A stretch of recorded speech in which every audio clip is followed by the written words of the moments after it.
म्हणजे देशामध्ये हे टॅक्स काय आता सुरू झालेलं नाही, लई जुनं आहे ते.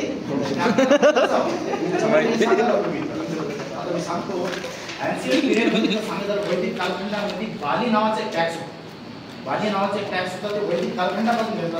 वनस्पतीमध्ये काय सांगितलं याच्याबद्दल, tax is mandatory liability for every citizen of country. जसं की अविनाशने सांगितलं, taxation in India is rooted from the period of Manusmriti आणि अर्थशास्त्र. हे काय नवीन नाही आहे, मनुस्मृती आणि अर्थशास्त्राच्या काळापासून हे आहे. Present Indian tax system is based on this ancient tax system which was based on the theory of maximum social welfare. तर मनुस्मृतीमध्ये काय सांगितलं टॅक्स बद्दल, the king should arrange the collection of taxes in such a manner that the taxpayer did not feel the pinch of paying taxes. मनुस्मृतीमध्ये असं सांगितलेलं आहे की एखाद्या व्यक्तीपासून एखाद्या राजाने, जो की आपल्या जे कोणी आपल्यासारखे लोक आहेत त्या राज्यामध्ये, किंगनं त्याच्याकडून एवढं टॅक्स घ्यावं की त्याला बंडल जाऊ नये, असं मनुस्मृतीमध्ये लिहिलेलं आहे. As per Manusmriti trader must pay 20% or 1/5 of their income. म्हणजे मनुस्मृतीनुसार व्यापाऱ्यांनी जे 20% दिलं गेलं पाहिजे. त्याच्यानंतर आर्टिसन म्हणजे जे कलाकार असतात, must pay 20% or 1/5 of their income. Agriculturist must pay 1/6, 1/8 or 1/10 on the basis of circumstances. आता टॅक्स बद्दल कौटिल्य, चाणक्य, म्हणजे चाणक्य कोण आहेत हे तर आपल्याला माहितच आहे की जेव्हा धनानंद हा मगधचा राजा होता आणि अलेक्झांडर द ग्रेट आक्रमण करणार होते, आपल्या त्यांचं जे सैन्य होतं ते आपल्या भारतावर आक्रमण करणार असताना काय तर माहिती आहे का, हे जे धनानंद होते त्यांना राय दिली आपल्या चाणक्याने, तुम्ही काय करा, हे जे मित्र राष्ट्र आहेत आपल्याजवळचे ते जरा मैत्री टाका, आता बोला मदतीला, अशी पूर्वीला अशी लोक हमला करायचा आपल्यावर, असं त्याचं म्हणणं होतं.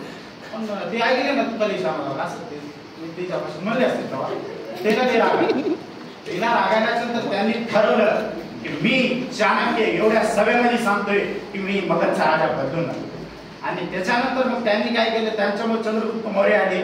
मग त्याच्यानंतर चंद्रगुप्त मौर्यांनी अलेक्झांडर द ग्रेटचा जे हे होता आपला सेनापती होता सेल्युलस निकेटर, त्याला हरिलं, त्याच्या पुरीसंग लग्न केलं, जावई झाले त्याचे, हे सगळं झालं. आणि त्यांनी काय सांगितलंय टॅक्स बद्दल, ते खूप महत्वाचं आहे, महत्वाचं ग्रंथ आहे आपला अर्थशास्त्र. हा जो ग्रंथ आहे तेच दिला चाणक्याने, कौटिल्याने.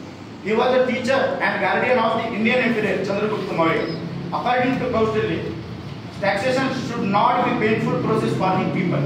ते लोकांसाठी पेनफुल प्रोसेस नसावं असं कौटिल्यांचं म्हणणं होतं. According to Kautilya, king must collect taxes like honeybee and to sustain, but too much to destroy. म्हणजे त्यांचं असं म्हणणं आहे की जसं किंगने एका टॅक्स असं घेतलं पाहिजे जसं की एक मधमाशी एका फुलावर जाते आणि तिथून मध घेते, पण ती एवढं पण मध घेत नाही, ते फुल सुकून जाते, असं त्यांचं म्हणणं होतं. ते फुल सुकून जाऊ नये आणि इकडे आपलं मध्य बनते, आहे की नाही, फुलला फुले राहते, मधला मध्ये राहते, तसं इकडे माणूसही जिवंत राहावं, त्याच्यावर बर्डन येऊ नये, आपलं राज्य पण चांगलं चाललं, असं त्यांचं म्हणणं होतं. त्याच्यानंतर taxation method in the Mughal era explain. मुघलांनी काय त्यांची काय टॅक्सेशन पद्धती होत्या. The Mughal Empire employed several taxation methods to ensure a steady flow of revenue to the imperial treasury. थोडा अभ्यास केला त्याच्याबद्दल सांगतोय.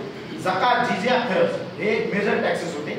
जकात जो आहे ते फक्त religious tax due on Muslim calculated as percentage of individual accumulated wealth, जो की मुस्लिमांवर टाकला.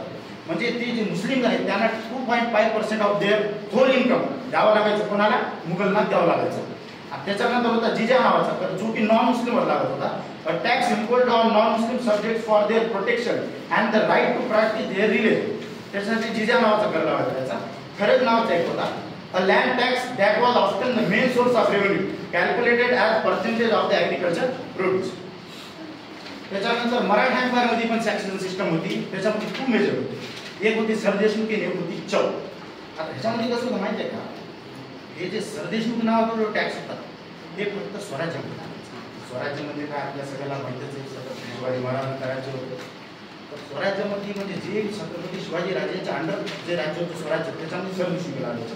Sardeshmukhi was a tax system used by the Maratha empire representing 1/10 of the total revenue collected in a region Swaraj. आणि ह्याचं चौथ नावाचा टॅक्स होता. हे कुठं लागायचं माहिती आहे का, तिथं स्वराज्य डायरेक्टली नव्हतं. जसं की ज्यांनी मान्य केले की आम्ही स्वराज्याला सोडत आहोत, तुम्ही आम्हाला काय करू नका, आम्ही सोडत आहोत. त्याच्यामध्ये आपले बेस्ट एक्झाम्पल आहे परभणी. ते आपल्या ह्याच्यामध्ये होते, निजामचींच्या नेतृत्वात होते परभणी आपलं, त्यांच्या ह्याच्यात होतं. मराठा साम्राज्य त्यांना रिप्रेझेंट करत होतं. पण तुम्ही आम्ही मित्र, आम्ही तुम्हाला चौथ देऊ. चौथ होती 25%. म्हणजे जे काही इन्कम होती त्यांची त्याच्यामध्ये चव द्यावा लागेल, 25% मराठा साम्राज्याला द्यावं लागतं असं होतं. त्याच्यामध्ये समजा नंतर खूप मोठा इतिहास आहे त्याचा. त्याच्यानंतर मग आता महत्त्वाचं म्हणजे आता आपल्या इकडं म्हणजे नवीन tax the codification history of taxation in India. आता हे जे आपलं टॅक्सेशन ऍक्ट आहे म्हणजे हे सर जेम्स विल्सन यांचा इतिहास काय माहिती आहे का, कशामुळे आलं काय तर माहिती आहे का, की इंग्रज हुशार म्हणून ते राज्य केला सगळ्यावर. खरंच होते हुशार ते, काय केलं नाही, खरंच होते हुशार ते, खरंच होते मान्य करा.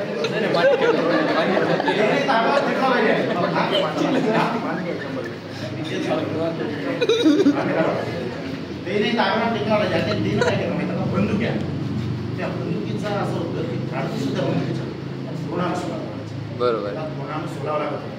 मग काय झालं माहिती आहे का, त्याच्यामध्ये प्रॉब्लेम काय नाही, पण चांगलं वाटतं. विषय कसे माहिती आहे का, सोडताना त्याच्यामध्ये जे ऑइल होतं चरबी दुधाच्या आणि गाईच्या गायची, त्याच्यामुळे ते मुस्लिम हिंदू दोघालाही गमत नव्हतं ते. बरोबर. ते हराम होतं, म्हणजे मुसलमानांसाठी हराम होता आणि हिंदूंचा विषयच नाही.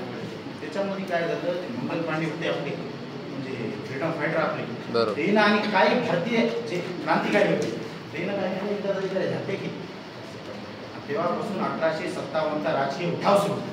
तेव्हापासून सुरुवात झाली ते रिवॉर्ड नाही ना म्हणले, आम्हाला जमणार म्हणजे धर्माचा पुत्र आहे ते म्हणले असते का सुरुवात.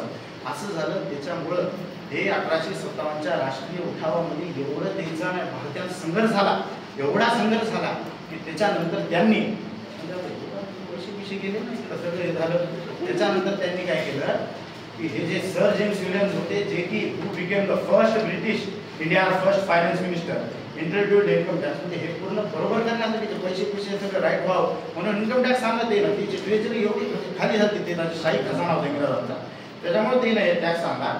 For the first time in 1860, in order to meet the expenses and losses suffered by the rulers on account of military mutiny, freedom movement of 1857, it was introduced as a temporary revenue measure only for 5 years. 5 वर्षासाठी नवीन tax आला. त्याच्यानंतर income tax act 1886.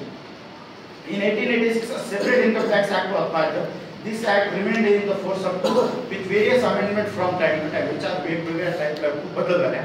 Under this, the tax lived on income from 4 sources, including income from salaries, pensions, and gratuities company, net profits, interest on securities, and from other sources.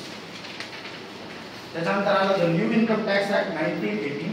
The New Income Tax Act was passed in the year 1918. This act replaced the Income Tax Act 1886, bringing some major revisions and reform to the Indian tax system. त्याच्यानंतर आला Income Tax Act 1922, Income Tax Act 1922, 1922 replaced the Income Tax Act 1918. It extends to whole of India. This act may be called the Income Tax Act 1922. This act